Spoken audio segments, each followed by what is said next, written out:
so last night at youth group, funniest thing is one of my youth group kids came up and he said, Mr. Farley, you've got to read this book, Strays. And I was like, yeah, I said, yeah, do you know that I know him? He's like, what? How do you know him? So the book's amazing. And so he ranted to the whole youth group for about 5 minutes about how exciting and how good this book is. Yeah, that's fun. Yeah, and so and then he had a bunch of theological questions about demons, all right. which was really fun too. Yeah, so that's great. Oh, that's fun. I'm glad you told me that. My students have found a copy around the school, and so they've snuck it up on my podium, and I think they're trying to get me to riff on it. I'm very easily distracted, and like, what's that book you got up there? I'm like, yeah, it's nothing. Stop. You're gonna. Oh yeah, I'm way too easily distracted. Yes. Well, the fun thing about Knox Unplugged is it's kind of just a conversation as we go, and what I'm hoping to talk about is I've been watching from afar that you've been teaching this class on sort of the epics of Christendom, and you were the one that you got me. You were the one that introduced me to the book on Chaucer and the stars.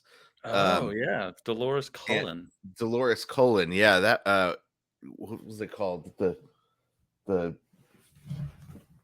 I think I just lent it to my daughter, so I don't have it actually in front of me. I got them right here. I pulled them out to stage my backdrop here.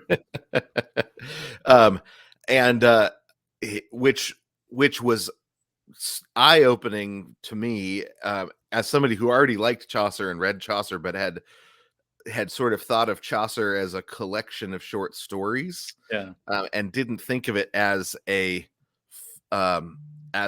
unit very much. I mean, I thought of like, well, this story is interacting with that story, and these are in response to each other. But just the so was thinking, you have that listed amongst the epics of Christendom. Yeah. And I'd never really thought of it as an epic either. But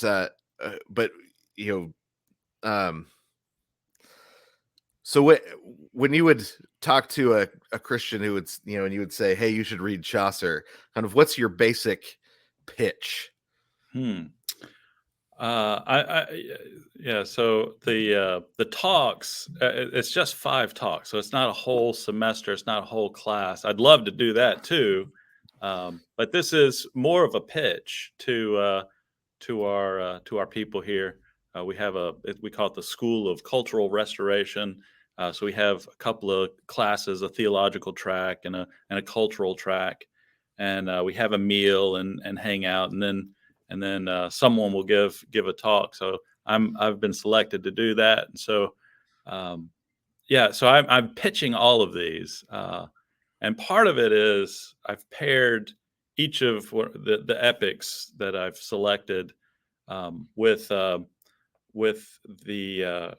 the cultural contribution of Christendom. So one of so for Beowulf, I did tragedy and how Christianity just totally rewrote what we considered tragedy. And then I moved to Dante, and of course got to talk about comedy. So we got to talk about how now life has been transformed, where it's a comic, where we go from death, but it doesn't end at death. The story continues into resurrection. So with Chaucer, I actually paired it with vulgarity. Okay. And so it was, again, I think there's innumerable ways to pitch Chaucer. I mean, I just think it's so fun, but it's uncomfortable to a lot of people how it's bawdy, and it's very bodily and humor. So I wanted to bring that up front. And so it paired nicely with Milton, where I was talking about the cultural necessity for beauty. So we had vulgarity on one side and beauty on the other. And I just think Christians do a poor job in general on navigating that issue of strong language, what's crude, what's coarse jesting, and so I wanted to uh, put some thought into how we navigate those things. And I think Chaucer is aware of that. So it's not just that, oh, he's back then when they didn't know what was decent, or I don't know what people think of Chaucer, to be honest. But I think he's maybe if he gets a pass at all, he gets a pass because he's living in the Middle Ages, and we all know about that dirty time. But I think he's aware of the line of between obscenity and just I typically refer to it as strong language, vulgarity, which means common. We have a whole slew of words that mean distinct things, like profanity is cussing, cursing, dirty words, and we don't really put much thought into the distinction. So that's how I pitched Yeah. Chaucer.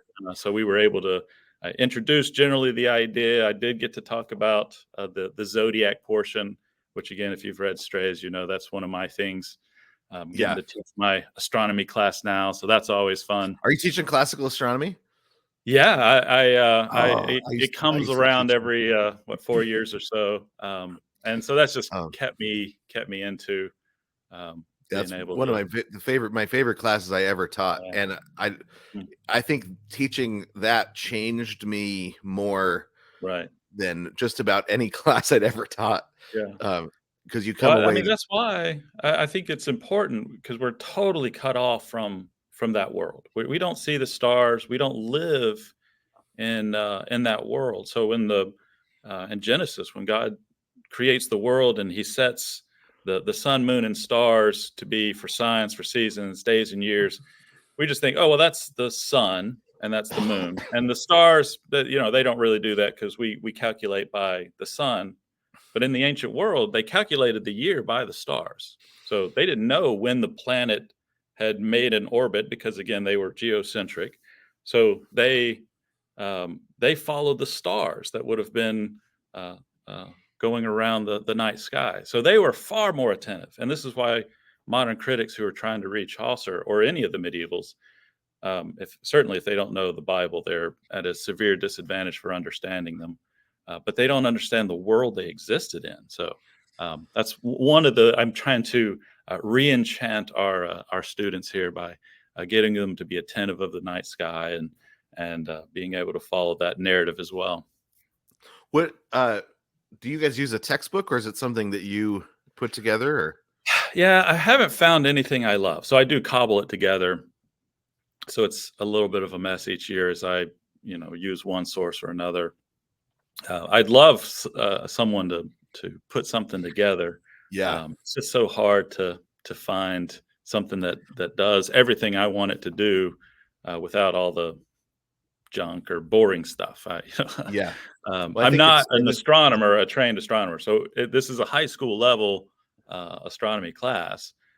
So there's just I have some college textbook. It gets way too technical and beyond the purview of our class. But yeah, I'm just drawing from everything. If you know something, let me know. I'm always well, looking. I use oh, it's the publisher's Wooden Books, and I think it's called the Sun and the Moon, or the Sun, Moon, and Sky, something Oh, like that, and a lot, partly because there's a whole portion on daytime astronomy, um, mm, that so then you can actually get out and do some like scientific scientific experiments just using the sun, right? So yeah. um and you but it's yes, I think Sun, Moon, and Sky, I think, is what it's called, and then Okay. another one that's called um oh, that it's coincidences, or Oh, celestial okay. coincidences, something like that. It's just on the geometry of the sky, and Ah, that one's fascinating. Uh, and the kids really like some of the stuff that you get to do. yeah, Those yeah, ones are more of like active things to yeah. do for astronomy. Um, Yeah, and then the Dover books, uh, the the names of the stars, I think is, and it Right. goes through the mythology of the Yeah. sky, and the connections, those sorts of things. But yeah, there's Yeah. nothing like, but it'd be hard to put something together because it's so niche Hmm. right now. Um, Right.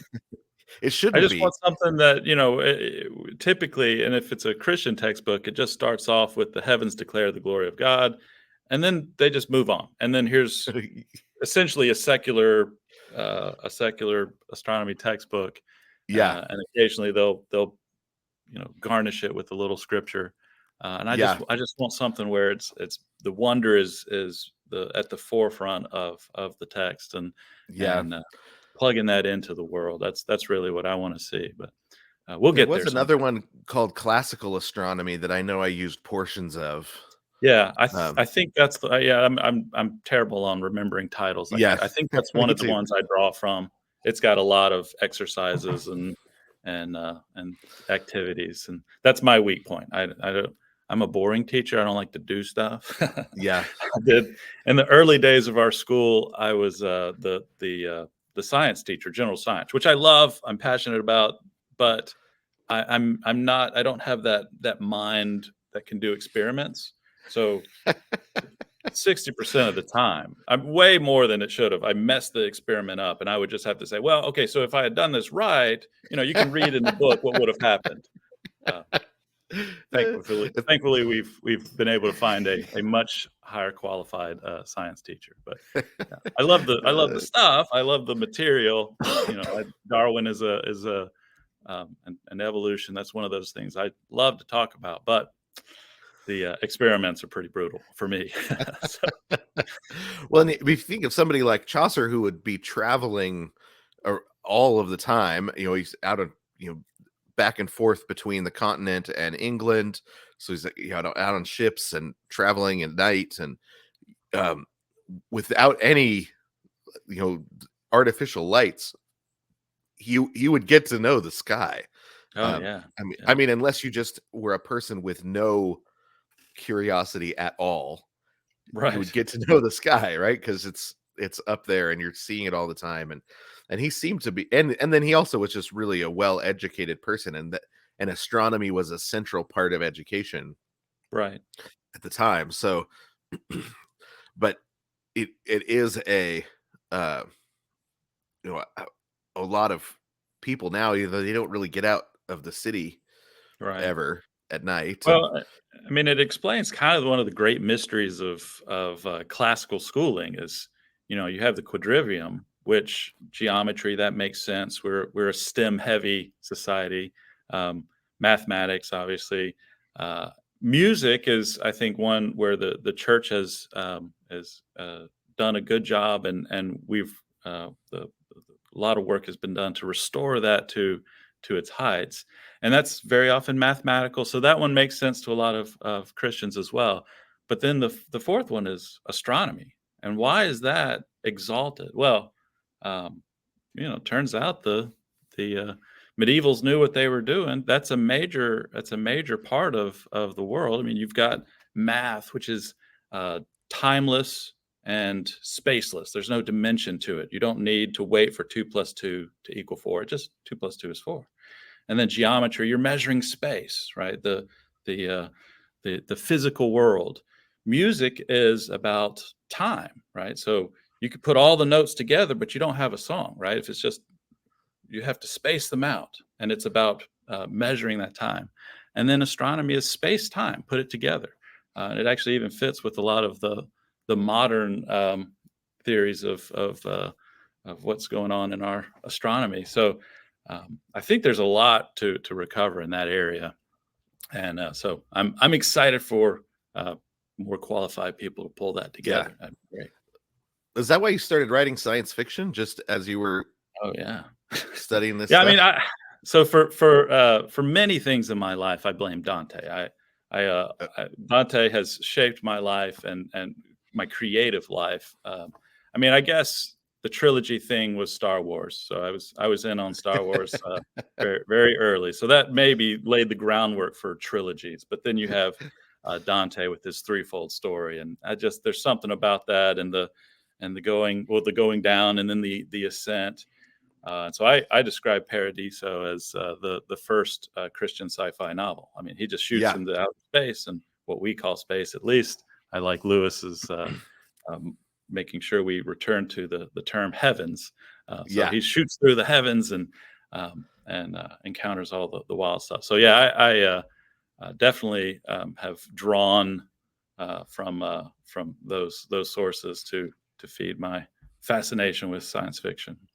Yeah. Is there, I mean, I can't think of anything before that would fall under the category of science fiction. Yeah, there is a Greek story, and I don't remember what it's, but they go to the moon, and so I've heard some people talk Okay. about that's I the haven't first read that science one. fiction Yeah. novel. Um, so, but yeah, so I modify it with Christian. The Yeah. first Yeah. Christian That makes sense. sci-fi That makes novels sense. is Paradiso. Yeah. Yeah. Cause you have, I mean, even like um, the early, anything that really fits into the sci-fi before evolution comes along, is really just riffing on Dante. Oh, Um, right. Yeah. yeah. So everything else is,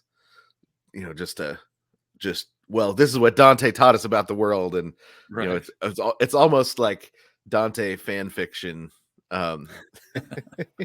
You get, because who's the poet that wrote songs of innocence and songs of experience? Oh yeah, William Blake. Yeah. William Blake. Yeah, because he wrote some sci-fi stuff, but it's really Dante fan fiction, like Oh wow. when you get to it. um and and then even the paintings that kind of inspired the early sci-fi writers, they're all painting Dante, or they're Right. painting William Blake, or they're looking at William Blake's woodcuts and then painting, that there's really a lot of inspiration into sci-fi. So, but then, you have really, um, that's when Darwin comes along and kind of changes the imagination, and all the Yeah. sci-fi switches to a biological, Right. for a while. You get, like the time machine is really, it's a more biological sci-fi. It's not Yeah. Well, space it focused shifts anymore. to a focus on technology and Yeah. yeah. Adam Roberts, who is sci-fi writer, general scholar, his history of science fiction makes a fascinating argument that the difference between fantasy and sci-fi is the difference between Roman Catholicism and Protestantism. So Roman Catholicism is um, mystical, an enchanted world, and so it goes backwards to lore and myth and magical items. And sci-fi is the Protestant, because Protestantism brought in that empiricism and that progress. There's a move for the future. And obviously, I'm. It's not a picking side sort of things. He's an atheist, so his views are a little bit too demarcated, I think. There's mystification and enchantment in Protestantism, and there's also that future, drive and Romanism as well. So, but I think broadly, that explanation is effective and fits. So Yeah, it does it's make sense. And it probably would be why, American Roman Catholics are the ones that that wrote sci-fi, and British Roman Catholics wrote fantasy. Yeah. Yeah. So, because one of my favorite sci-fi writers is Roman Catholic, Fred Saberhagen. Well, and Walter M. Miller Jr. Both of them are Roman Catholic, and they're both some of my favorite sci-fi writers. All Fred right. Saberhagen is the one who inspired. He wrote the Berserker series that inspired the view of space that Star Wars uses. So the planet-sized machine weapon and all that stuff all comes from Fred Saberhagen. So Yeah, my reading in sci-fi is still so limited. I'm just now reading John Carter of Mars from oh yeah. Burroughs. So I'm way behind in terms of knowing the uh, the classic sci-fi. So I have to keep that name in mind, Saberhagen. Yeah, Saberhagen. He was 60s and 70s. He was like Yeah, kind of one of the transitions from the golden age um into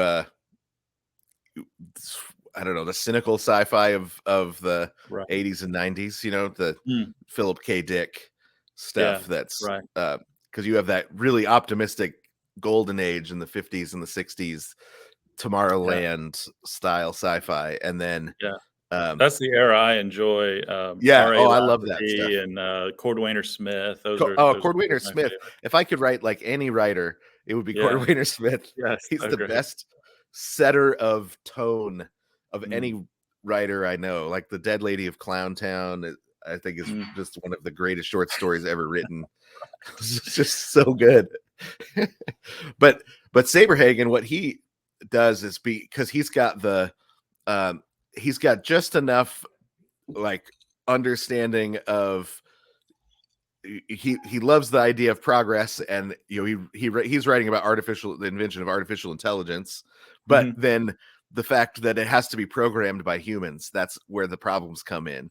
Right. And so and so the berserker machine is, you've got two planets that are at war with one another, and one of them invents an AI war machine and points it at the enemy and tells it to kill all life and sends it off, and it finishes killing all the life of its enemies and then turns around and kills the entire planet that sent it, because they didn't tell it to stop, Of right? course. So so then Yeah, it's yeah, that's the cultural value of science fiction is great. I mean, yeah, that's been a helpful, as we're moving into all this AI stuff, we'll need some more shrewd thinking writers yeah, to find those we need holes and limits and our Asimovs that say, that think through, right. because yeah, like I Robot is basically, it's the first person that says, "Hey, look out when AI comes," because it's coming. Or he could see Right. it all the way back then in the 60s. When AI comes, here's going to be the problems that artificial intelligence causes. And so you got, was it? And I think they even still call it Asimov's rules of artificial intelligence, right? Yeah, The or yeah, rules for or robots, yeah. rules for robots, yeah. And Mm, um, so yeah, but it is interesting to think of Dante as the beginning of sci-fi, because that was the science of the day. I mean, he's taking right, Aristotle, Lucretius, and you know, imagining a story outside of our experience right. in the heavens as the scientists would have explained it. And he's doing the same thing where again, he's not necessarily saying this is the geography of the heavens. He's not necessarily giving a map for traveling. He's wanting you to envision the world and apply the various spheres into our world. So it's again, it's how to live here. I mean, all three of his zones are um, directed to humanity. And sci-fi has that same, right. They're talking about distant worlds and fantastic technology, but there's always that line that drags us back to considering our own world.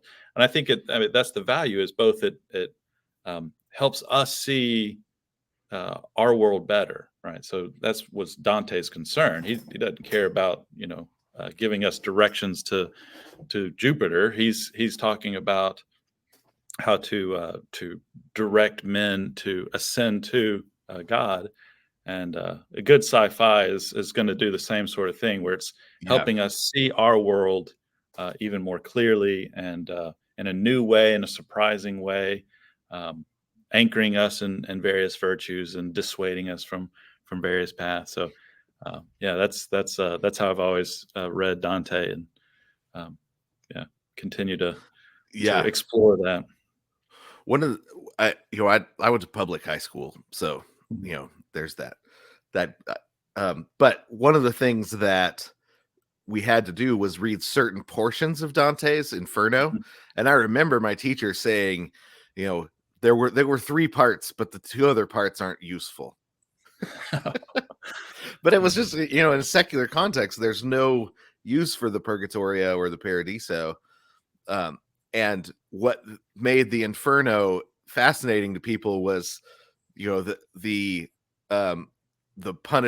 idea of the punishments that he came up with, the poetic punishments, Right. Burying people upside down, and so when it was similar to, we read in my American history class, we read the first half of Sinners in the Hands of an Angry God, right? So not the second half, just the part, Right. of the, in order to say, like, here's the terrible view of God that they had back then, But Yeah. What's fascinating when you actually read Dante, there's the attention to detail. Now I'm thinking of it like a sci-fi, like when they pass through the center of the earth and the gravity shifts, Yeah. that he really did, imagine, like, it's because that's one of the things that I always use when people start to think, wait, maybe the earth is flat. I don't know if you've run into this, but it's becoming popular again. But I think it's because they're like, they lied to us about everything else. They Yeah. lied to us about Right. COVID. What else is true? Maybe the earth is flat. But I always say, well, but even Dante knew that the earth was round. Right. This is the earth being round is not new. Right. The idea that there was anybody that believed in a flat earth ever, that's new. Right. But when he passes through the center of the earth after he climbs down the shaggy haunches of the devil, and gravity shifts, that's is a sci-fi moment. And the first time I read it, I was like, oh my gosh, he's totally right. That's totally what would happen. I mean, Satan's not in the center of the earth. That's not scientifically that's the fun of reading these things. I'm not unconvinced that he's not in the center of the earth. I'm not That's right. convinced that he That's right. is, but I'm not unconvinced either. Right. Well, I always in my astronomy class, this will probably make educators nervous, but I'll say, the geocentrism is true, right? God's focus is centered on the earth, right? Is it the geographic sense? Well, that's certainly not what the Bible is concerned about. And It's there's so the theological geocentrism, and there's a lot of beauty to heliocentrism, and so and obviously this is all scientists were churchmen, right? So this is the heritage of the church. It's not, there was no such thing as science in the abstract. I mean, there's never that, but we conceive of it today as, well, there's this thing called science, and it just tells us a bunch of stuff, and that's a total misconception. So that's a big part of my astronomy class, is going after scientism and just orienting the students so that they have a framework to think through these things and recognize this is how the people of God progress in their exploration of the world. But, well, I think of it too as the way there was this search for a position of objectivity that begins that in scientism, this search for a place where I could put my mind to look at things from the outside objectively, and so that rather than just looking from the place that I am, right? In my experience, I look up to the stars, and people will say, well, the stars aren't up. We'll say, well, of course they are. In my experience, phenomenologically, is exactly where it is. My feet are down, the stars are up. And that search for an objective place where I could imagine my mind into a spot where it could look at this situation from the outside. There's some usefulness to that. If you're to be able to say, like, oh, well, look, if we imagine this place from the sun, right? it's a helpful imaginative exercise to say, then there would be cycles and epicycles, and Right. you would Right. have, but as soon as you stop being able to experience things from your own perspective, you have, I think you have fallen to the trap that is the modernist problem, right? This Right. dislodgement from self that most And that, moderns experience their life in a dislodged yeah. way because their whole life they spend imagining their life from a different perspective. Right. They're not anchored. Yeah, I mean that kind of gets to my whole thing for narrative. I don't like to say fiction because people think, oh, not true, and nonfiction is true. So I try and say narrative. Um, yeah, systematics are great. We need them to abstract information. That's fine, but that's not what God gave us. He gave us a story, and we either have to say story narrative is the best way to teach someone, or we have to say God kind of messed up. He should have given us a Right. nonfiction book with charts and 10 points where we, break it down for us. That would have been more efficient, and that would have been a much better job. But if God knows what He's doing, which I'm kind of on that side, uh, then how is it that narrative uh, is a more efficient and effective way of conveying information? And not even that we should reduce it to just the conveyance of information, right? Uh, Narrative makes you love. Narrative anchors you, like you were describing. If we're constantly leaping out to these abstractions, we're not anchored. Um, but when Yeah. you are reading a story and you're investing yourself in it, and you're pouring yourself into it, that God has made us to where we're permeable people, right? We can bear each other's burdens in a very real way, and we're being united to a bunch of distinct bodies in a mystical way, but a real way.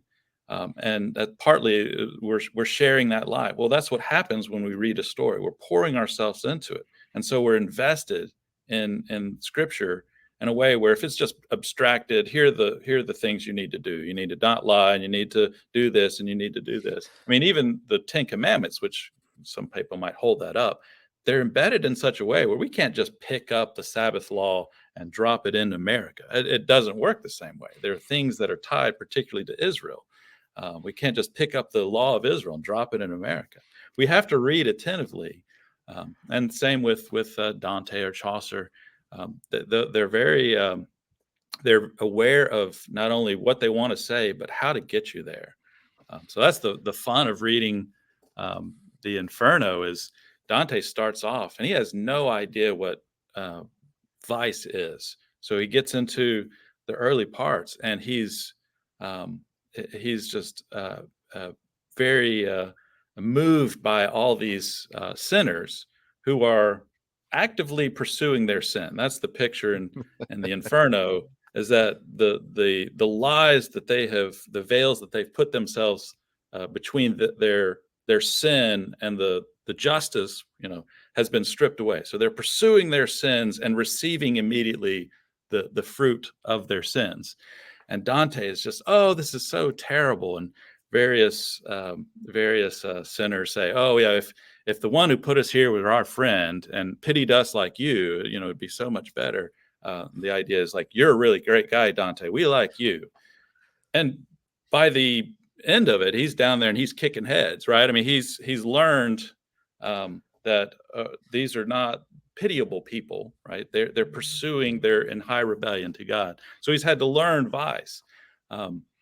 But Dante puts a little trick in there at the very bottom. You have the one of the more gruesome stories of the Inferno, where you have a character gnawing on another guy's head, and Dante says, "Well, why are you here?"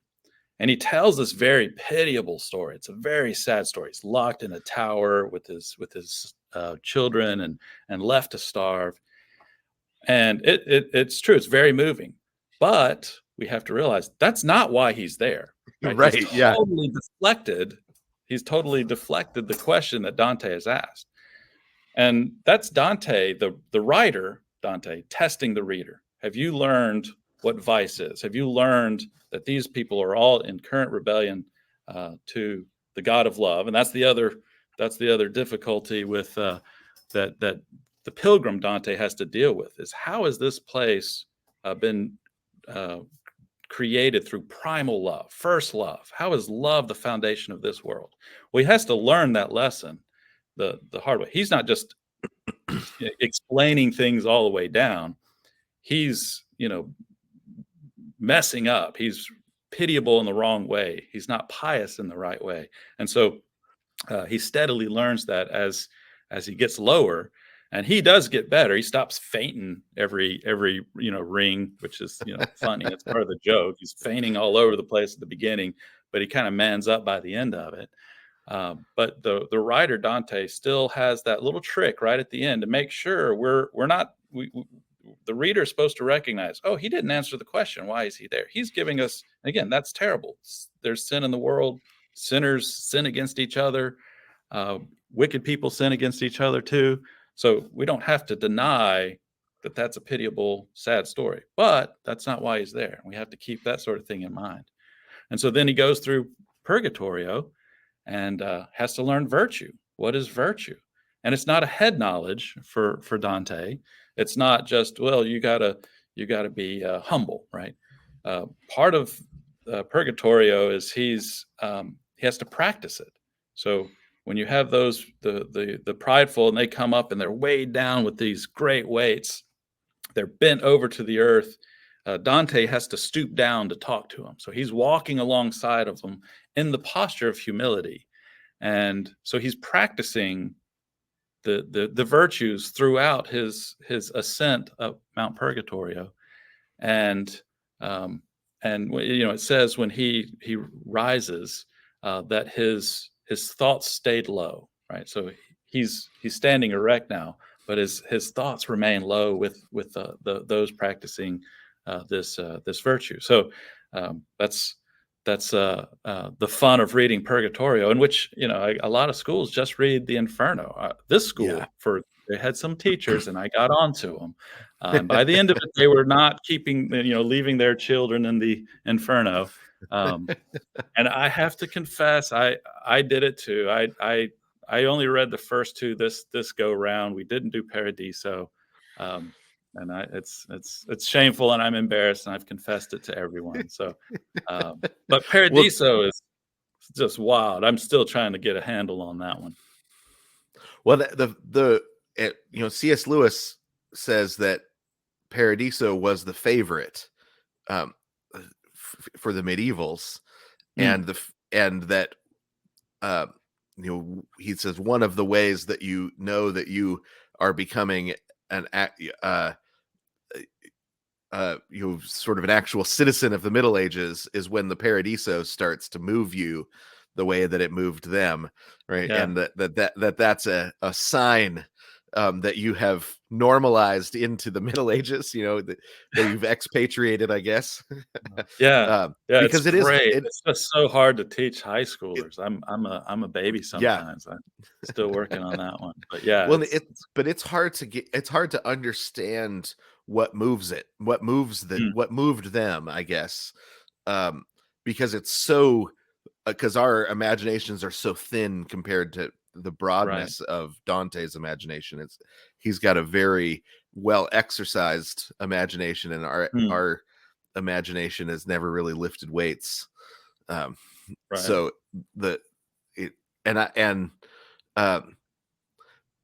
because that move to the Paradiso is a move to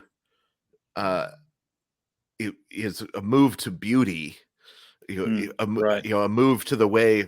And I think that we have, in so many ways, we put a distance between ourselves and beauty with irony. As that,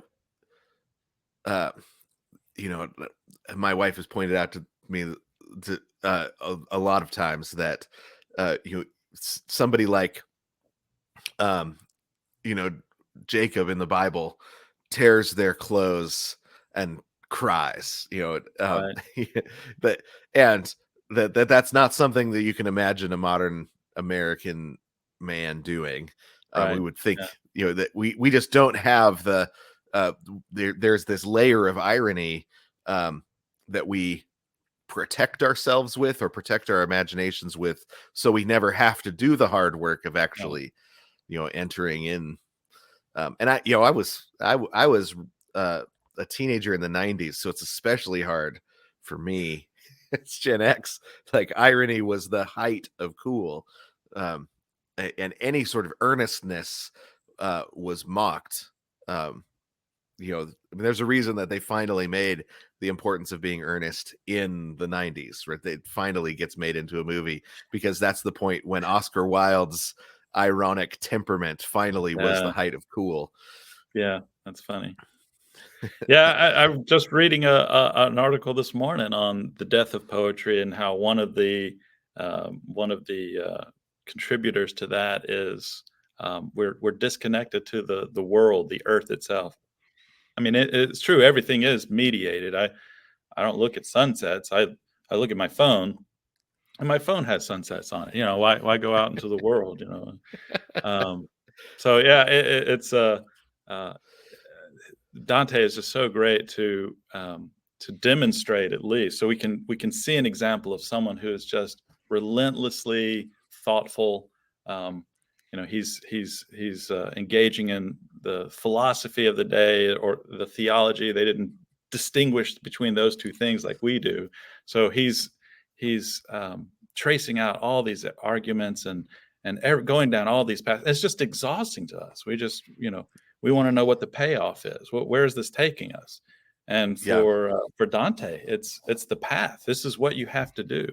We for some reason we recognize, you go into the gym, you're not lifting those weights because those weights need to go up and down, right? It's not, what's the practical payoff? Why do I have to push this up here if it's just going to come back down? Well, we know when it comes to the gym, you're getting stronger, right? That's an exercise you do. But when it comes to knowledge, we don't want to do any of that work. Just give me the cliff notes, right? I mean, I continue to see people talk about, why read fiction? Never read fiction. Fiction shouldn't change you. There's all sorts of goofy people pushing against that. But it's because we don't value the work. We don't value the exploration, and I think that's just the joy of it. It's not, I just want to be smarter than everyone. I want to be able to drop Dante in the middle of a conversation and have everyone go, ooh, that's not what we're doing. We're exercising our joy. And boy, Dante has such an expansive joy. We can't match it. We've gotten to this very childish, like, oh, I just don't like carrots. Oh, I just don't like, this fruit or that food. And we're like, oh, whatever, that's fine. But we've lost the idea that it would be better if you liked carrots, right. right? Because there are joys only carrots can give you. And if you don't like carrots, you've cut yourself off from that joy.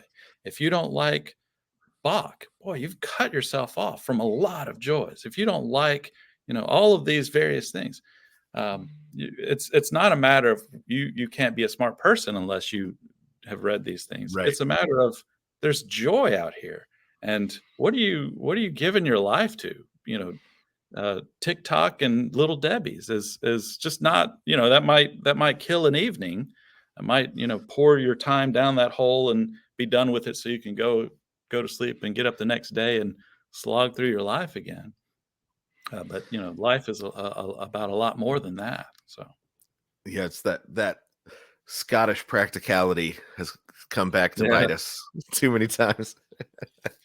well well it I find it fascinating too that Chaucer um picks up in a lot of ways where you have Dante ending. And I know mm, Dante was brought to England by Chaucer, so he was the first to bring a copy of Dante to England, which I also think is fascinating because it kicks off kind of the English Renaissance mhm, by bringing Dante and Petrarch back with, Chaucer was a wine merchant, right? But then was also doing secret missions for the king, so he's a yeah, spy also of some sort. which of course, right? This uh, Poets are great at being but sneaky and yeah, watching things. Yeah. exactly. So, but he picks up with this reflection on the cycles of the earth and Mm, the way that the spring comes around every year, and um that the world sort of goes into heat, as all of creation every spring goes, and has babies, and gets wet and starts over the life cycle. And then just like people going through puberty, have the same sort of experience. And he said, and that's the same reason that we go on pilgrimages, right? right. Get Yeah. this, like the religious, that the opening of your life to beauty, and then the creative force of Yeah. the attraction of beauty, right? Babies are born because women are beautiful and men have eyes that can see, right? That's Right. and it doesn't matter if you're a mouse or if you're a little bird or if you're a teenage boy, experiencing it for the first time, that the life force that God has in the can you say life force? I don't know. The force of life that I'm a Star Wars pushes it, fan. I'm into it. Yeah. right, yeah, moves forward because of the beauty, the attraction that beauty has on us as Yes. Yeah. God's creatures. And then he says, and for the same reason, we go on religious pilgrimages, right? Right. Like that the religious force of is the attraction of beauty as well. But then it just turns out that the beauty is God, right? Well, that's the Paradiso, right? Yeah. That's Yeah. Dante, um, in what 18 or 20 lines. The first 20 lines, he just sums it up Mhm. so beautifully. And it's in he starts off by saying, and this was the constellation in the sky at the time, right? So it's like Oh yeah. sky down to earth, Yeah. that They're the very force attentive of, to all of that. Yeah. oh, it's Yeah. incredible poetry. But it Yeah. And also, we, that word, go ahead. oh no, I was just gonna, just every aspect of the greats just show how truncated our lives are. Let me pitch my current literary heresy. I the view that Dante is organized his pilgrims according to the constellations. Oh, That's Chaucer. kind of out there and wild, but I've gone one step further. Um, you know, the general view is that you have these 30 plus pilgrims, and they tell two stories going to Canterbury and two stories back, and so that's up to over well over 100 stories that are supposed to be told, and then he writes 20 something. So the typical view is that he didn't even get close to finishing it.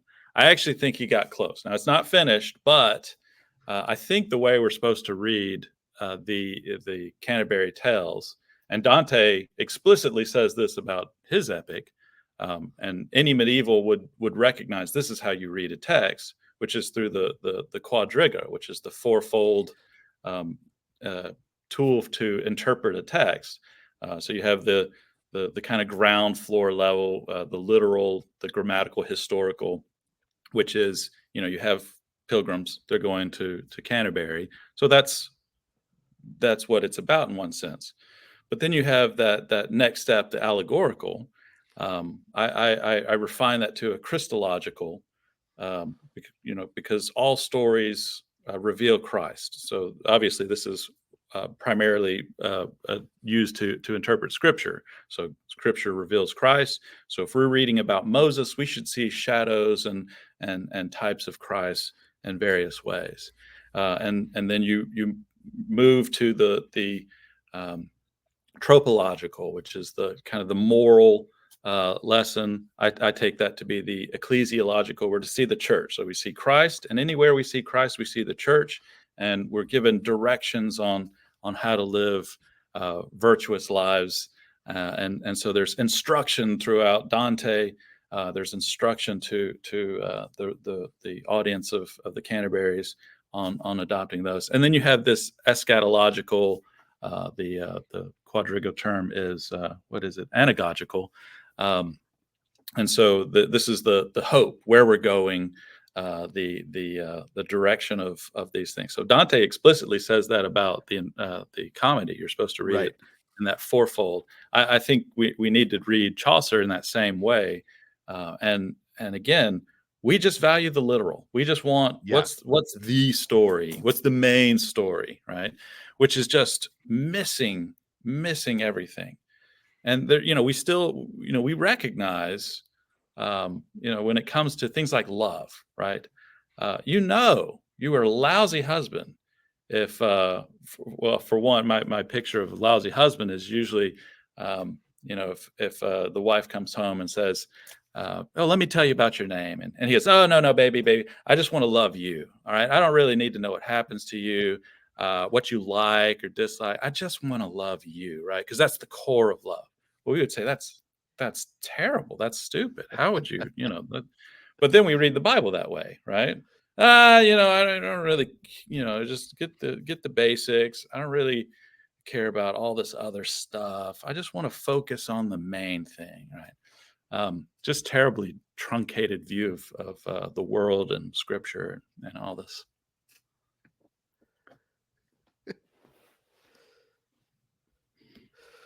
So then we read Chaucer that way. Well, I haven't seen. This is the problem. Is I'm very much at a high school level on these Yeah. things. Here, Um, I I try I and want. find scholars that will start reading this way, but they just don't have a vision for it. I think I I'm wondering.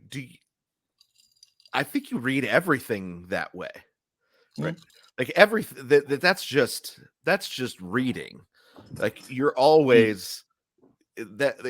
always taking in at all of those levels, right. I whether agree. it's That's how we've been intended. created to see the Yeah, world. Yeah. it's Yeah. whether it's intended or not, right? So this is something I run into all the time talking to people about movies, Mm, um, and that you just don't have. Uh, so right now you have a lot of conservative folks that are starting to realize like movies are powerful, yeah. but then they think, well, I really like power, and Mm, so we should get involved with movies. But movies movies aren't powerful actually in that way, right? I mean, people have tried to use them for propaganda in that way, where they say, let's move, I want to move people, um, or I want to move the culture, which is a uh, culture is not a real thing, right? Culture is mm, an abstraction, right. and people are real. So really, you want Yeah. to influence people, and then Well, and if a their group of cravings are people low enough, yeah, if their cravings are low enough, it is easy to drag and manipulate people. So, yeah, you buy my beer, if I can show, my beer in the hands of a beautiful enough woman, that's persuasive yeah, to a whole swath of the population where it's like, "Oh, I right. wanna drink that so she will like me." Now we That, know yeah, that's that's an ridiculous, old but it that's an old works. that's an old Jerry Seinfeld bit where he talks about he's a ratchet set. He's like, oh, look, that beautiful woman is standing next to that ratchet set. Maybe I should get that ratchet set, and that beautiful woman will stand next to me. That's right. he's like, it's like a really funny joke because, but what makes it funny is we know that happens, right? But that's a uh, the reason advertising works is Mhm. um, because because people are built a certain way, but they aren't trained in it, right? They're not trained to use it. Um, so we're easy to manipulate because you can put in subtleties at the um, at the analogical or Christological level, um, within a story. And if we're not trained to see what's going on, if we're not trained, then we're just easy to manipulate, right? Right. So a story comes along. I like to use Brooklyn Nine-Nine as an example because it's Of course, legitimately classics. Yeah. funny. Yeah, but it's the gayest TV show out there, right? They're constantly putting in gay narratives. They Mm, take characters and just 5 seasons in switch them to gay, mm, the and the it but it's also legitimately funny. Like it's actually a really funny show. But they know that all they have to do is be funny, and that people are not subtle enough um in their understanding of narrative to be able to separate the two, right? yeah. So the but when you are when you understand narratives also always have layers, it improves your writing if you're a writer, but it Oh, also yeah. improves your viewing experience. And Oh, yeah. um you can, and you have like the new Transformers movie, I thought was really good, partly because they put in the entire allegorical layer of the story was Mm, really well crafted, where you've got the robots, or the Autobots and the humans at the beginning are they're rivals, and they can't work together because they don't like each other. And when the Decepticons come along, the Decepticons are picking them off one at a time, the robots and then the humans, and it's not until the humans and the robots both repent of their rivalry and join forces that they can fight the Decepticons. And then what happens is one of the robots sacrifices himself, and the the uh the all power that the all stone all power, I can't remember what it's called, use you're out of pulls. my level of scholarship here. Oh man, yeah, so this is it rebuilds the sacrificed robot into a suit for the human to wear, and then the human robot together, as a single force, are able to fight off the Decepticons, right? So you've got this allegorical level of the story that's really well crafted, Mm, and it's what gives it the emotional pull. But they never come out and say, hey, the problem is right. these two groups are rivals, right? And they never say, and they have to come together. It's all at the allegorical, typological level, maybe, right? Because it's also that's the church in the world, right? When uh the the warfares of the tribal peoples, um as the church went forward, the warfares of the tribal peoples were ended by the unity found at the Lord's Supper, right? Mm, When you have when you can start sending, a Greek or an Italian pastor to go, have uh, to be a pastor of the English church, and everybody says, well, yeah, that makes sense. Or you've got an English pastor that goes over to become Charlemagne's uh pastor, right? And the Gauls and the Franks and the English were enemies right. just 200 years earlier, 100 years earlier. Now you've got the spiritual advisor of Charlemagne is somebody that would have been a mortal enemy 100 years earlier. And so when he comes across the Saxons, he's going to treat them different because he's got a Saxon that has been teaching him how to be Yeah. human, be Yeah. love the Lord and be a good emperor. And so you have the undoing of those rivalries by means of God knitting us together as one loaf. Uh, and so that's really the story of the new I'm so Transformers movie, delighted right? to it's always a treat to talk with you, Jason, because we can go from Transformers to Charlemagne, and it's one seamless thing, and it's wonderful. That's just but I mean, that shows, the the reader has to be leaning forward, or the audience has to be engaged. There's no passive entertainment, there's no amusement. So the people that are going into movies because they want to pull the levers of power, they don't recognize that for those levers of power to work, you have to have a certain type of audience that is passive and unengaged. And we ultimately don't want that. So Right. we want people who are active and attentive to detail, and that means you can do something that is more challenging, right? I mean, something that's uh, that is befuddling. I mean, that's one of the things what I love about Dante and Chaucer. Yeah, I mean, you read some of these Chaucer stories, and you're like, okay, in one sense, I get the South Park adventure. I get the South Park part of this story. It's funny, right? Yeah. What aside from that, what's going on, right? And there's these little elements where you think, huh, he's mentioned Job here, right? Here's another reference to Job. I wonder if there's a Job story going on, right? But part of it, it's not a, and I think a lot of people think, well, once you get smart, you just watch a movie and you're like, oh, well, that's the Christ figure. Oh, that's this, and no, that's the resurrection, and we just plug it right in, real simple. And I think that turns off a lot of people too, that approach, because it makes it seem like Tinker Toys. And Yeah. I thought it was going to be great and glorious and majestic, and turns out it's Tinker Toys. Well, I mean, maybe it's a simplistic narrative, and there's a place for that sort of thing, but I mean, so much of the great arcs are befuddling, and boy, you have to read. You can't read Dante once. You have to return to it, and you have to consider it. I mean, Scripture, obviously, that's why we're told to meditate on. We're not told to understand it. We're not told to boil it down into the cliff notes. We're told to meditate, chew on it, right? So we just return and we think through it. And as we change, the Bible grows with us. We grow up into a little bit more of it, and we're able to apply that. I read everything as a teenager at one point, and I was, all of the issues that I was having as a teen are addressed in various ways in the Scripture.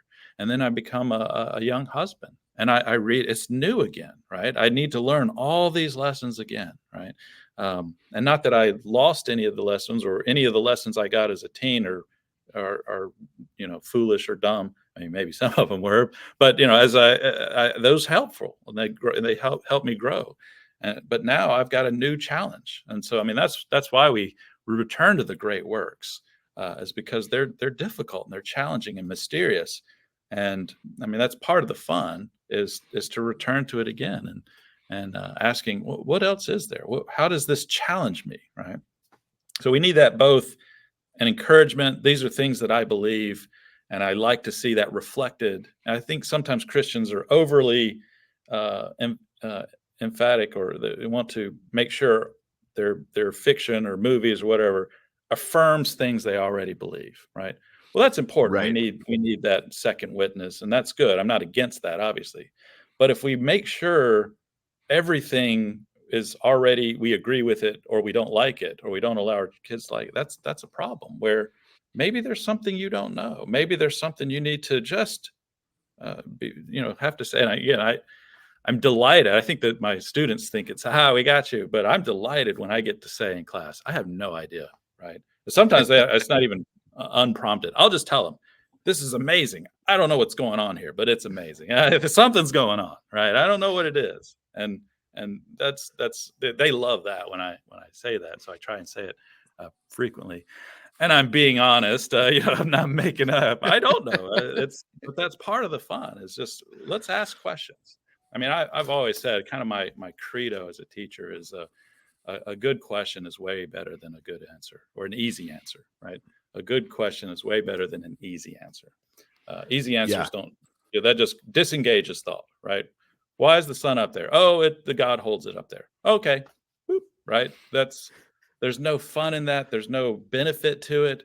It's just disengaging all future thought, disengaging joy and marvel and wonder. But a good question, that's going to work. Boy, what's going on here? Why is this detail mentioned? Why is this repeated, right? Why is this person described that way? Those are the sort of questions that keep us driving, and it expands our wonder and delight in the world. Yeah, well, I think that's even the experience of things like the Lord's Supper, right? Like when you first come as a brand new Christian, first coming to the Lord's Supper, there's one experience of it, and then you grow. I remember the first time going back to the Lord's Supper after my dad died, and it was a new experience, because now the the um the great cloud of witnesses, the unity between Mm, heaven and earth, the gathering with the saints that have gone before. Suddenly I was like, wait, I know one of them. mm. Right? Yeah, The one of the saints that's gone before is actually my dad. yeah, yeah, That had a new meaning and a new experience. And then, you going to the Lord's Supper with an overdrawn bank account was a completely different experience, when that first happened, where you're like, oh well, yeah, out of money, my bank account's overdrawn, and it's church, and now I'm at the Lord's Supper. You got the the I'm being fed by the owner of a cattle on 1,000 hills, yeah, and with a mm, promise to protect and take care of me mm, and provide for me. And here I am yeah, at the table. Do I believe that promise? Right, that I'm about to chew and yeah, swallow that promise. yeah, that's right. The different, so throughout your life, the Lord's Supper, Mm, it has a mm, transformative effect on you, but it is a constantly transforming experience as well. And we, there's a lot of passive.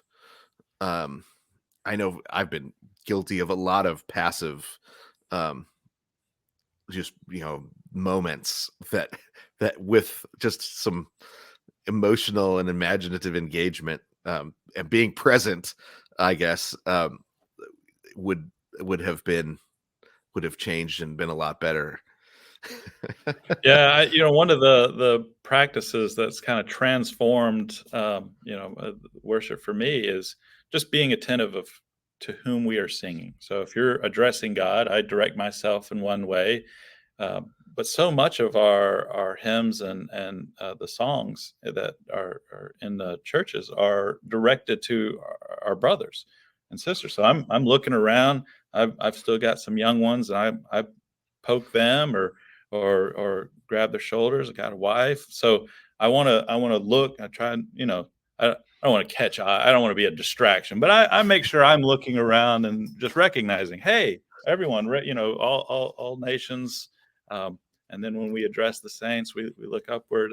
Those just that little practice has made it just a much more corporate and communal thing. And again, this is literature is a communal thing. We're to pursue these as a community. Um, that's how we're tied together. So yeah, Yeah. absolutely. That's a Yeah, isn't the Confessions that Augustine makes fun of people that read in their head instead of out loud?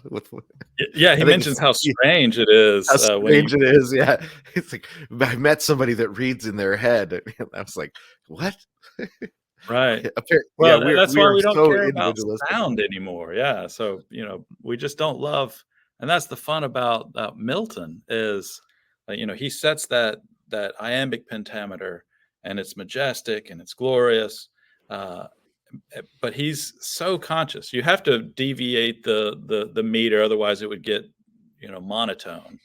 But he selects, like Satan is always breaking the meter. Like Satan just has no regard for the piece of the iambs, right? He's always dislodging it, and or when God is speaking, right? It's not just Satan. God will break the meter when he talks about the incarnation. The incarnation breaks the meter, right? This is a new thing. We're going to change. We're going to change the whole structure of this poem. But if you're not hearing it, right, or if you haven't developed your ear, I mean, I think you can develop your ear and be silent, but hearing it is where that music really comes out. So that's part of the fun. And if we don't have a culture of that just delights in word, my Latin class, that's a major part of it. I mean, I want them to learn the language, and we learn vocabulary, and I think there's all sorts of benefits all over. But one of the primary treasures is we want to love words, right? We are called to we worship the eternal word, right? And that needs to flow throughout all words. So we just want to delight in language itself. And I love Robert Frost's line, "All the fun's in how you say a thing," right? I mean, that's very much how I want our students to live. How I want, I just delight. And of course, I'm in the South, and you just have these just naturally great storytellers, and I marvel. They might not have read a lick of Dante, but they are excellent storytellers and delight in words, and that leads to a delight in people. they'll tell a story and just wear it out, but it's every single time it's new, and it's not even about the story itself. It's about this person who we know and love, and all of that. And so, I mean, that's just uh, that's what builds a healthy, happy community, is that sort of delight. Well, I was born and raised out at the end of the Oregon Trail, right? So Okay. by much more um, individualistic, Right. retreated family units. You don't have that kind of broader culture. The first time I ever experienced the storytelling culture was at this little rural church. And after church, all of the men went out and they poured box wine into coffee cups and sat in a half circle and started, and somebody would start a story like, hey, have I ever told you the one about the the tomcat and the skunk, and then they would tell this story, and then somebody would say, that ain't nothing, and they would tell another story about a skunk, and then until like somebody told one that nobody could up, and then they would all go, Oh, huh, and then it would go back to okay. silence, and then somebody else would be like, hey, have I ever told you about the deer that I got? And then they would go Oh deer man. gutting stories. I was like, this is the best thing I've ever experienced in my life. I Yeah. never want to leave. I'd never Yeah. but the teenagers would join, and they would practice, they would learn to tell stories in these Oh little yeah. half circles. And so you're like, they've literally been, the older you got, the better you got at storytelling, because it was a Right. storytelling culture. And I mean, it's similar to, if you're, if you were in inner city Detroit in the 90s, you learned how to rhyme, right? It was a Oh rhyming yeah. culture. It was Mhm. that you had, everyone was rhyming, everyone was, the oral poetry was just a part of everything they did, that, and that's, you don't get Eminem without that oral poetry culture. um Yeah. you know uh Brooklyn in the 80s, same sort of thing. um and but it's the church is always, unfortunately, the church tends to be skeptical rather than of anything like that, because it's not practical, Mm. or rather than saying, yeah, I remember having a long conversation with a group of pastors. This is maybe 2010, 2009, who, and they're older gentlemen, faithful pastors for a lot more years than I'd been alive, all saying, ah, rap is the worst. I hate rap music. It's not real music. It's not. and and asking, like, what, how, are you losing the young men regularly in your church? And all of them were. I said, Mm. what? I said, are you, is it, do you think that the lack of poetry in your culture is strangling the men? Right? Is there any masculine poetry? You're looking for, because the only masculine poetry in the culture is over there in the rap music. Right. And Right. you're losing men to the rap music. Maybe you've got these poetic beings on your hands and you're trying to raise them as robots. Yeah. And that's one of the reasons I got into classical education, was the poetry is, Mm. the Yeah. the emphasis and the devotion to the becoming literate, poetically literate, is something that I needed as a Yeah. young man, new Christian. You find Beowulf and you think, oh, my bones vibrate at this Yeah, frequency. that's Right? that's the ancient diss track right there. Is Yeah, you got exactly. Beowulf spitting against Unferth, and that's there you go. Yeah. Yeah, great culture Well, drives out weak culture. We talk about bad money drives out good money. Good culture drives out bad culture, yeah, or right, inoculates it too. right, yeah, So yeah. yeah. You see the, I love when um you have Beowulf, no, it's not what, Wiglaf, when he's looking around and he's he says, oh, look at all these cowards, everyone but Wiglaff, Mm. right? And he's got that poetic description of Wiglaff, and he says he's the only man he knows that's never killed a friend in a drunken rage. That's what you're like.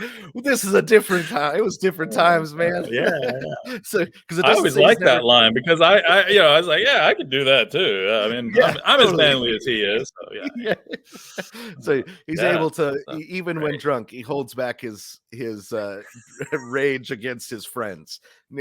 Now it doesn't say he's never killed an enemy in a drunken rage, but No, he's yeah. never killed a friend, right? Well, that's fine. That's a different Yeah. category. Yeah.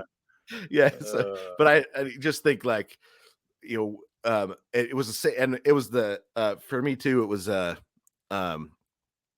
the Knights of the Round Table too, like this stuff that you think there is a history of deep and devout masculinity in Christianity, hmm.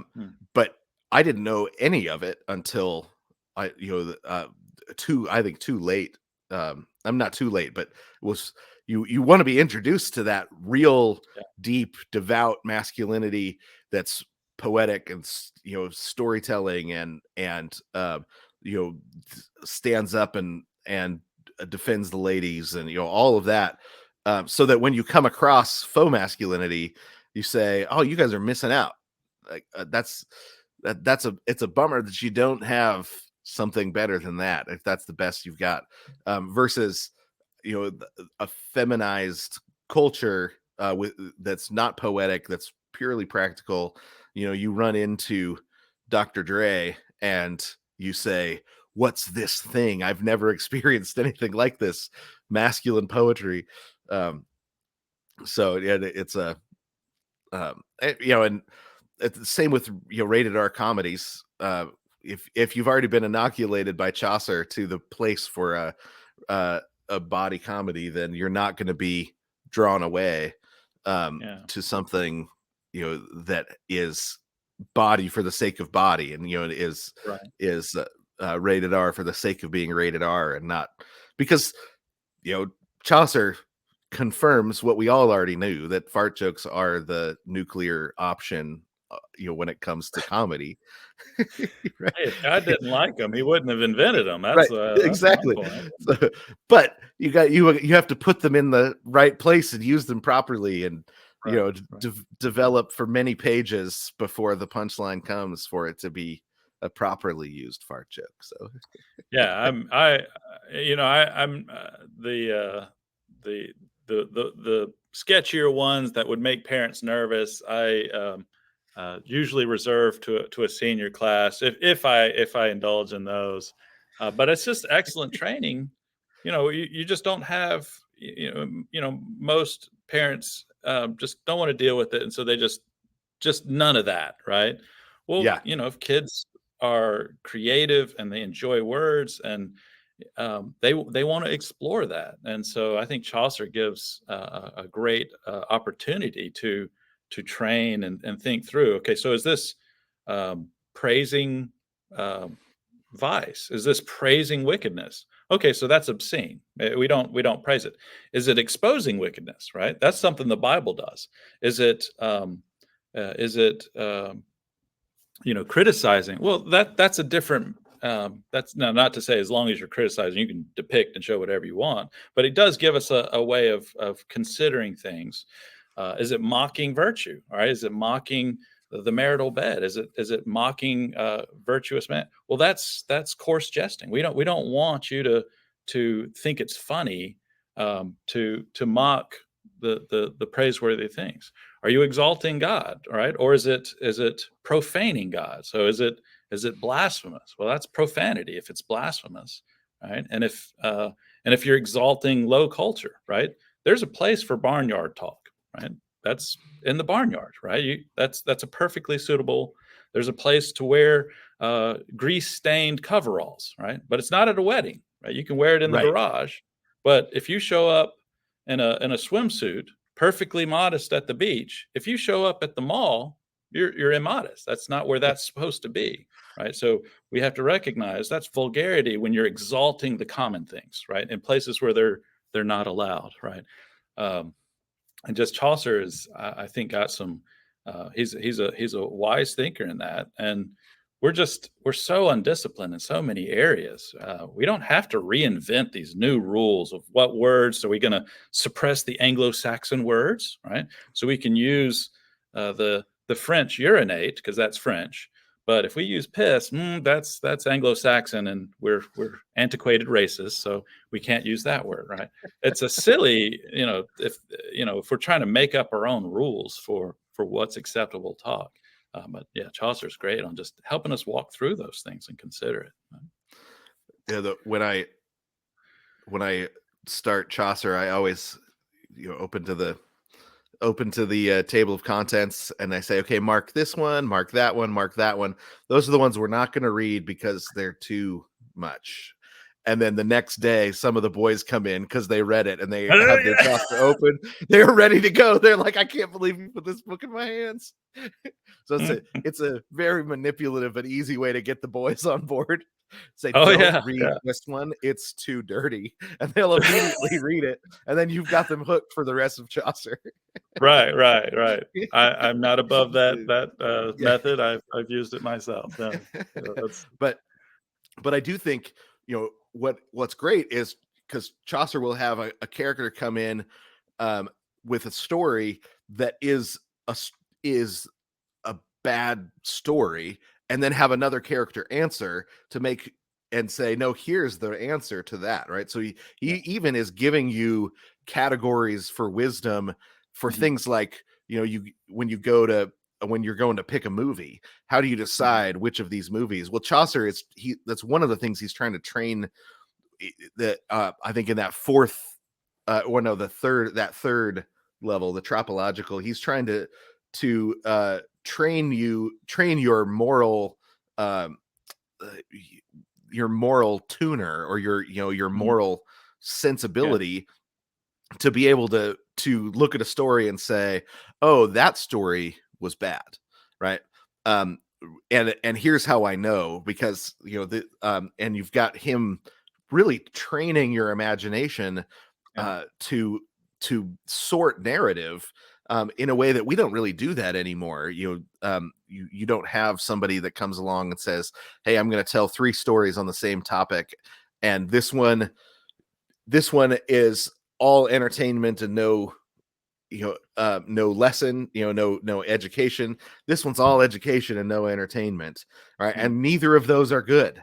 This one is that that Horatian balance of the thing that entertains. What does Horace say? That which entertains, he who entertains best teaches most.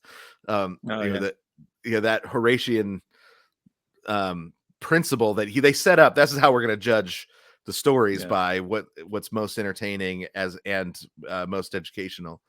He's doing Chaucer that, again. Right? He's active. Chaucer's tricky though, because he's expecting, he's expecting the audience to be attentive, because I'm trying to think of which one it is. It might be in the Wife of Bath's tale, where she quotes the Song of Songs, and then follows it with, such lewd words I got from a book, right? Right. Well, if we recognize, oh, that's scripture, then we know it's a commentary on the character that says that. Well, actually, maybe even the narrator says that, but it's a signal. You can't just whatever this character says you can trust. If this character says it, you can't trust it, because Chaucer's shrewd enough. He'll put foolish talk in the narrator, and he'll put wisdom in the fool, right? And then they'll say, this guy's a fool, don't listen to him. And then give us something we're like, whoa, that's like, we should listen to that. Well, Chaucer wants you to be attentive to that. So he's demanding. I mean, it's a lot of fun to read him. But we don't want our books to be demanding. Yeah.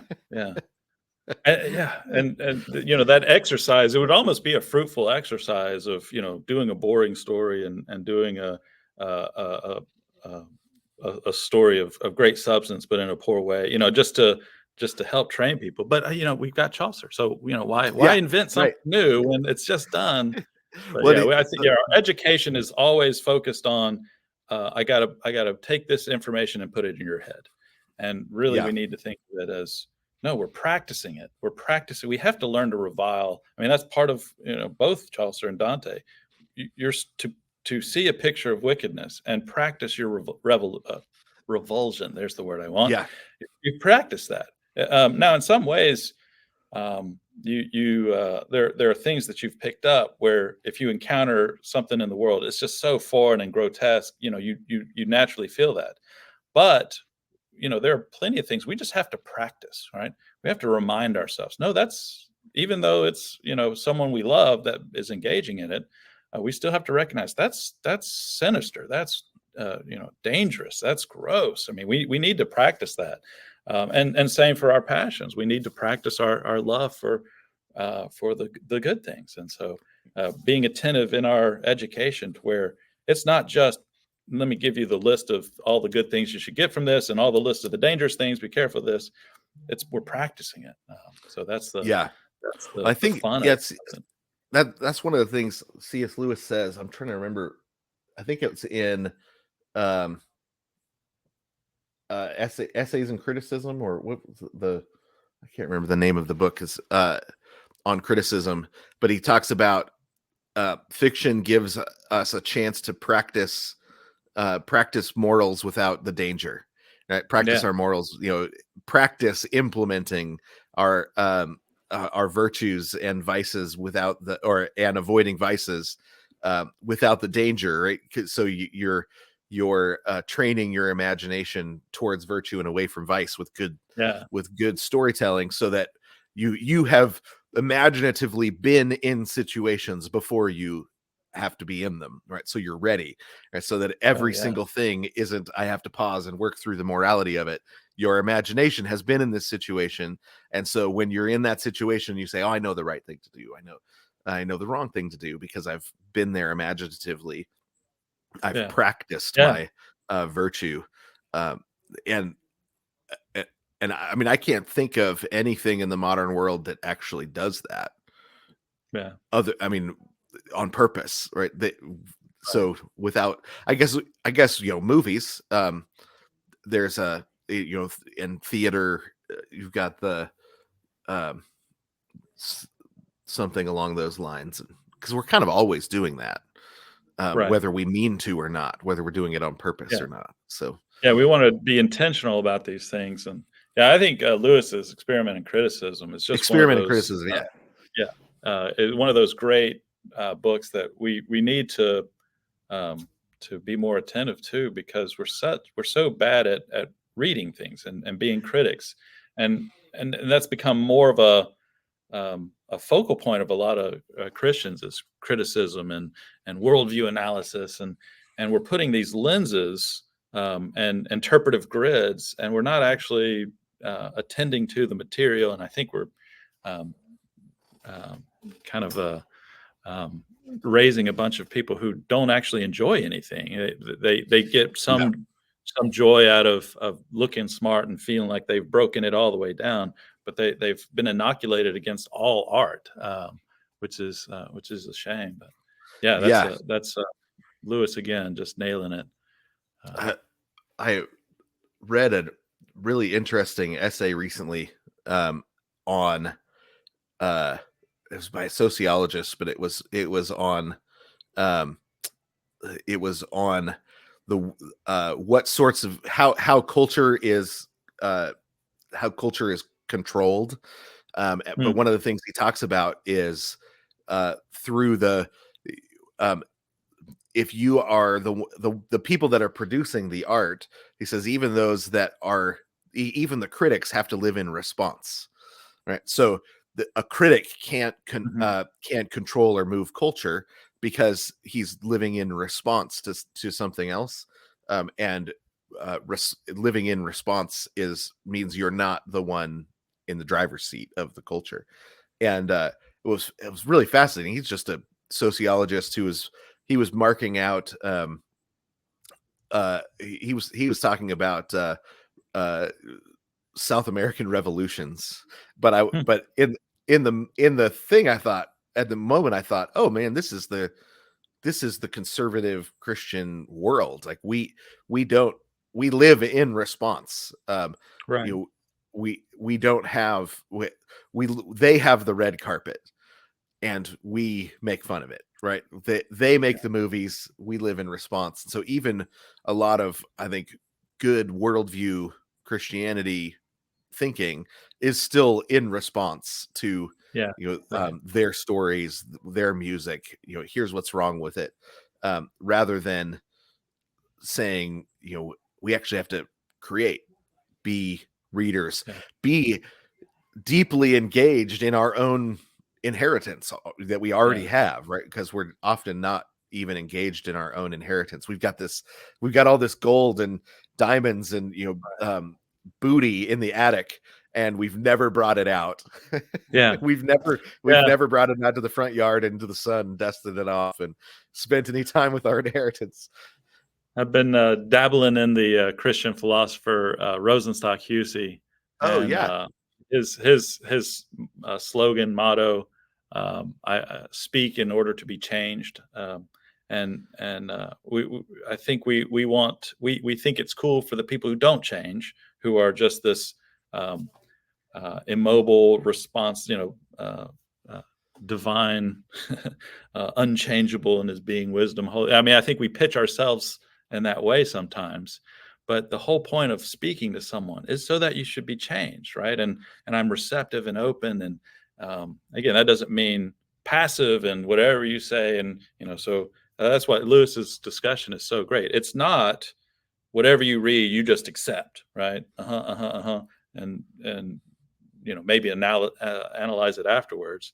But it's an act of love to read. It's an act of love to listen to someone. And um, again, God speaks to us and He changes us. So we're to be like that, where we are changed. And He speaks of prayer in the same way. So when we pray, that's not just us um, exercising, speaking to ourselves. We're speaking to God there, and God is listening to it. So it's a challenging thing to think that God submits to us, but that's what He says in the Scripture. He's attending to our words, and we're called to do this. And it's not like God's like, okay, I'm checking you off. You're talking to me, but I'm just going to ignore that. What you said, sure, it's fine, right? I mean, that's not how we're to live in the world. So we are wrestling with God, right? So I love the picture of Moses, where God says, hey, these people, they're messed up. Step aside. I'll smash them. I'll raise up a new nation out of you. And we're expecting Moses to say, "Oh, yep, you're the God. Whatever you say, God." Moses is like, wait. That's you can't do that, right? And again, he's not bringing his own wisdom. He says, "Well, you said this, right? And the nations will criticize you." And so everything he's speaking is God's words back to him. But God is not expecting us to just roll over whatever, dear Lord, we ask you to do whatever you want. Amen. Right? That's good, right? Well, no, that's not what we're called to do.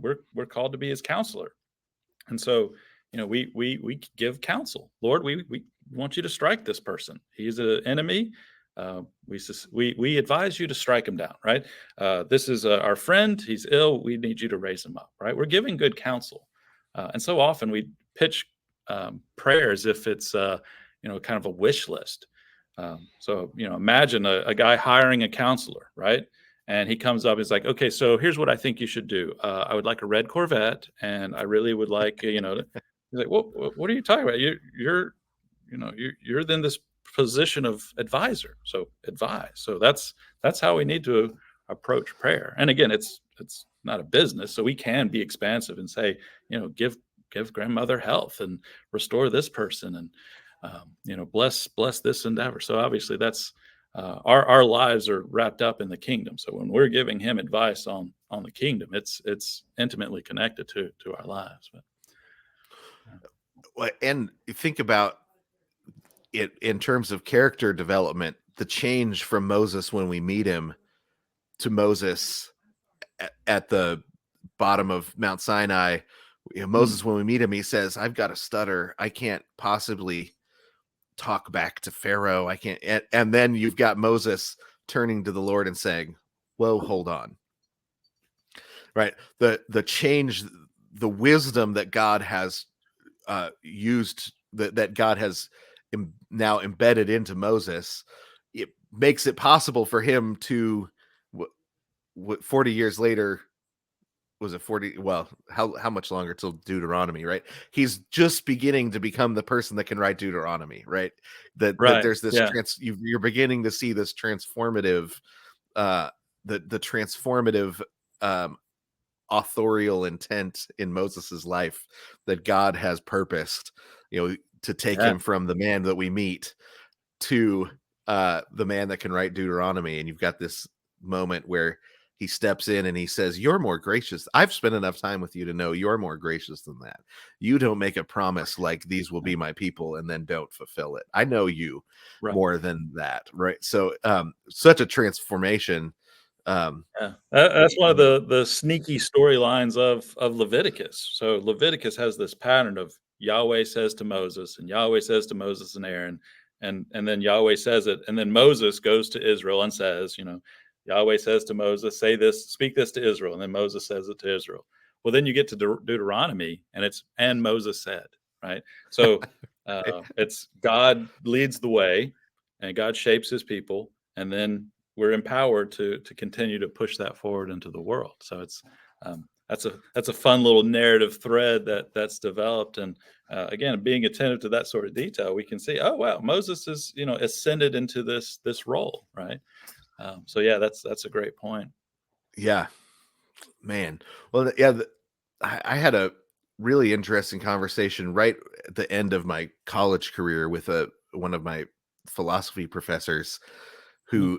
who, I was getting ready to finish up, and I was just sitting in his office, and he said, when I look at through each new class, I count the number of students that I know are Christians to decide if it's going to be a good class or not, because they're the only ones that still know how to read. Yeah, And yeah. I was like, why that is? He's like, "I'm afraid to ask, and so I don't." But he had, it was that the Bible is the thing that it's, I mean, it's the greatest literature ever. Oh It's yeah. the training ground for literacy. Um, Oh yeah. y- Yeah. you know, I mean, you it's that anchor that allows you to not, again, the world is powerfully influential, and it does shape us, and there would be no hope. I mean, I we just read in one of my classes, Thinking Fast and Slow, my thesis class. So we I always like to talk about arguments and crafting and arguments, but also just learning to become deep thinkers, and it's a fun book, but one of the things that comes out over and over, it's almost like we have no hope, right? There are so many things that just subtly influence where our thinking is warped, and there's this underlying evolutional uh, uh, uh, assumption that we're just pawns of genetics, and uh, this whole um, world, but and that would be true, except for the Bible breaks us out of that, and it just anchors us, and in ways we don't recognize. But I think that's one of those hidden benefits, or shouldn't be hidden, but it's a benefit that we're anchored in such a way, and we can grow in that strength to have God um, be on our side, that empowers us, it protects us, and it gives us a framework to see the world, to interact with the world. Yeah, I mean, so again, I'm the literature guy. I love all the boring books that all the parents are ashamed to admit that they've never read, or read and hated, um, and uh, and so they're always a little bit surprised when I come out and say, there's no magic to literature. It does not make you. You're not a better person if you've read Dante, right? You're not a better person if you've read all this stuff. Again, I'm not in the university system, but a friend of mine who is just says anyone that thinks that reading literature makes you a virtuous person has never been to a faculty meeting. I mean, that's just that doesn't happen.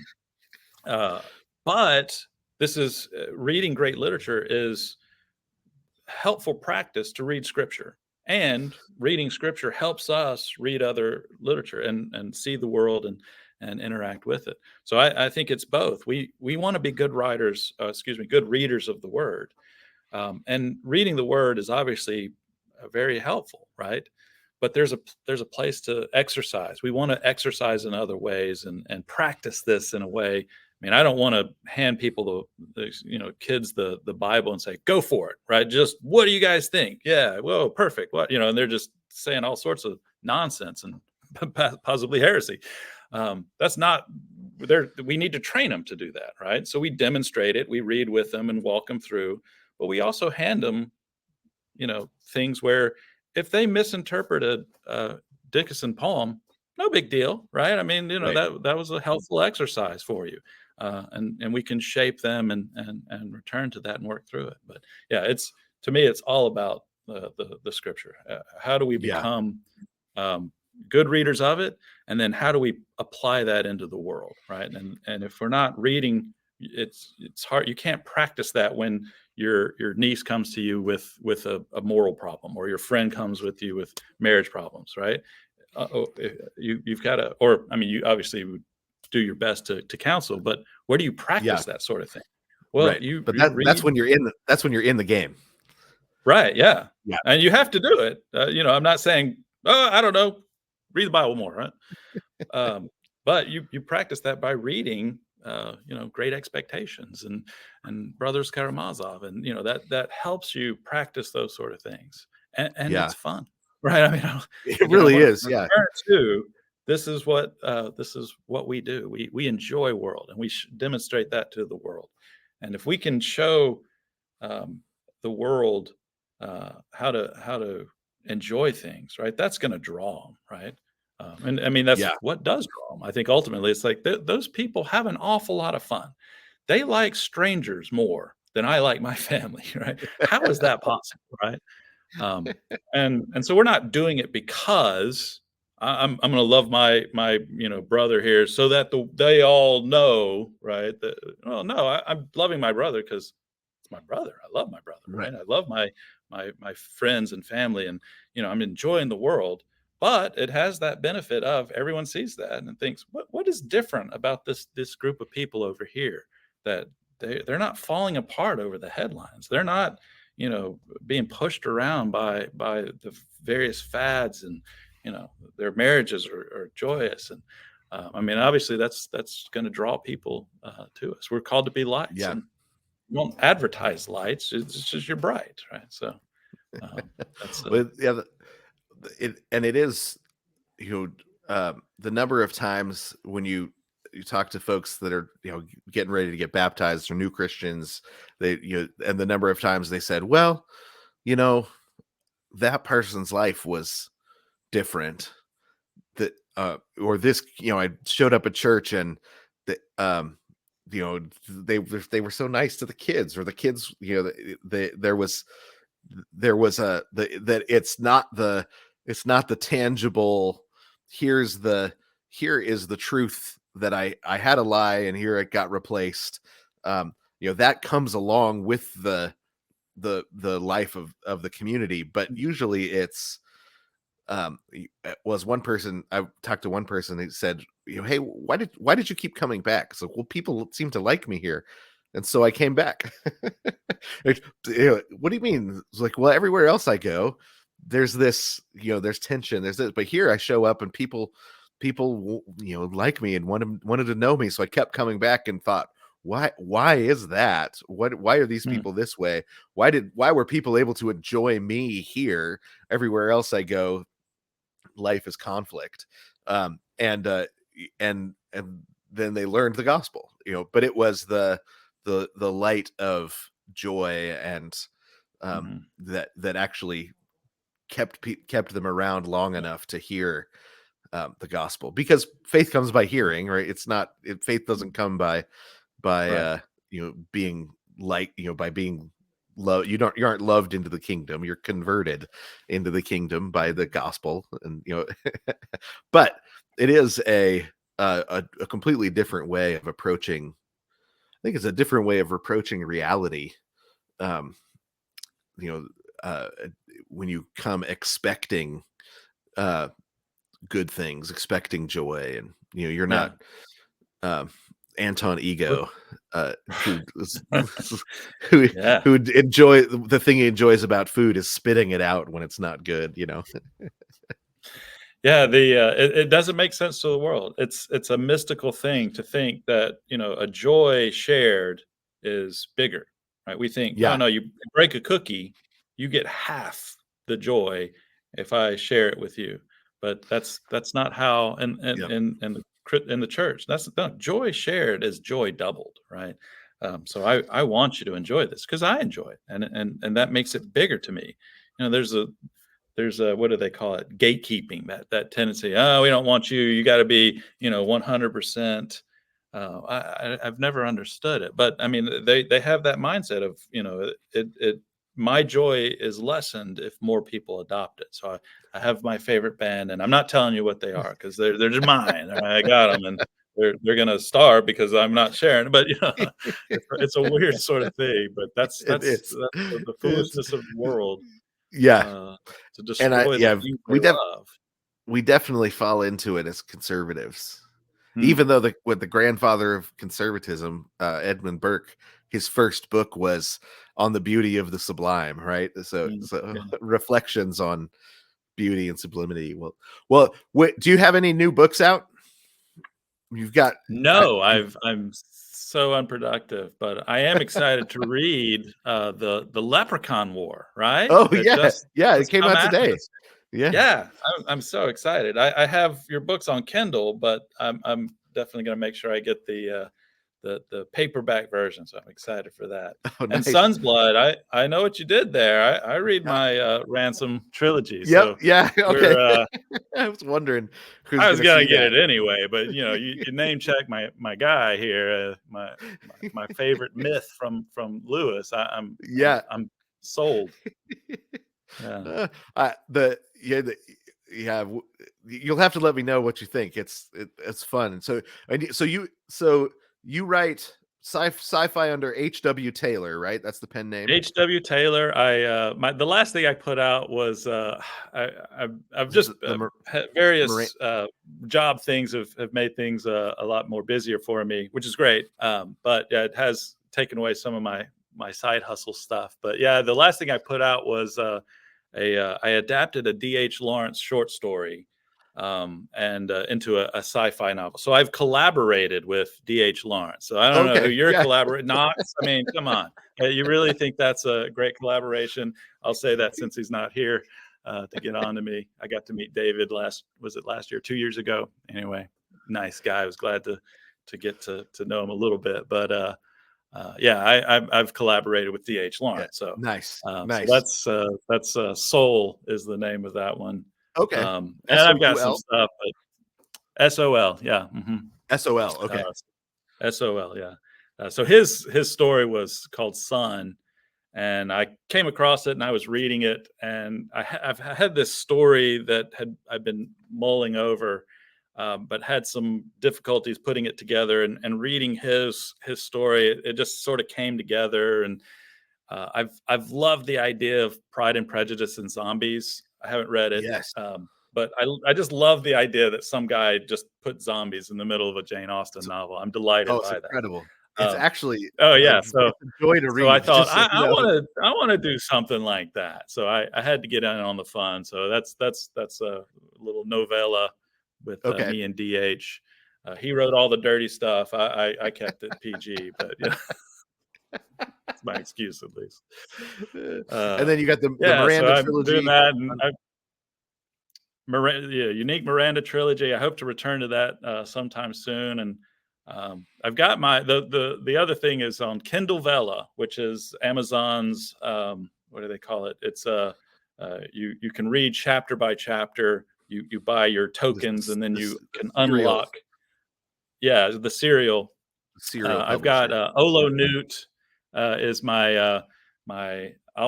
You're never supposed to use Harry Potter to describe your stuff because Harry Potter is such a unicorn of a thing. But it's my medieval magic based fantasy for kids. Olo Newt and the Magical Quest of Olo Newt is the series. So I've got the first story kind of banked. At some point, I'll put out a paperback version. I just haven't gotten around to lining that out. But yeah, so that's available on Kindle Vella, and I think they recently revamped that whole system, so it's apparently working pretty smooth now. But yeah, if I'm hawking things, and you notice I have my strategically placed. And of course, I don't want to be too arrogant, so I put it next to Joseph Bottom's "The Decline of the Novel," just to keep me humble. I did sneak that into the background here. So yeah, we got Hush. And is there another one in that series coming? Well, man, I do have. They're not directly connected, but Strays and Hush Hush. I've envisioned a world where all of these stories exist at the same time. So there's a third one. I can consider it my spirits trilogy, but that's on a farther back burner than I can see at this point. But yeah, I've got it. It's all ready to go. It's just I need that time. Did you see the PKs? Yeah, you sent me that. I sent you. I think I just sent you the screenshot. Screen grab. I loved it. Yeah. What happened to it? That didn't get funded. Well, no, it'll be dropping soon for funding. It hasn't started the funding process yet. So, but yeah, the characters are loaning each other strays, and in the midst of the in the midst of the show. So that's great. Yeah. Yeah. Well, I forget the scale of these other projects. I'm independent on a lot of stuff, so I write it and I can have it out there the next week. So, but I'm glad not everything is so roughshod. So I'm looking forward to the PKs. That's great. So it should be really soon. We're getting. It's basically we've just got to drop the credits in and stuff. It's basically done, but we've got to get the site to the spot where it can raise the kind of money that we need to keep moving on it. So it's that slow production process. So, well, cool, man. Thanks for joining me on Knox Unplugged minus Knox.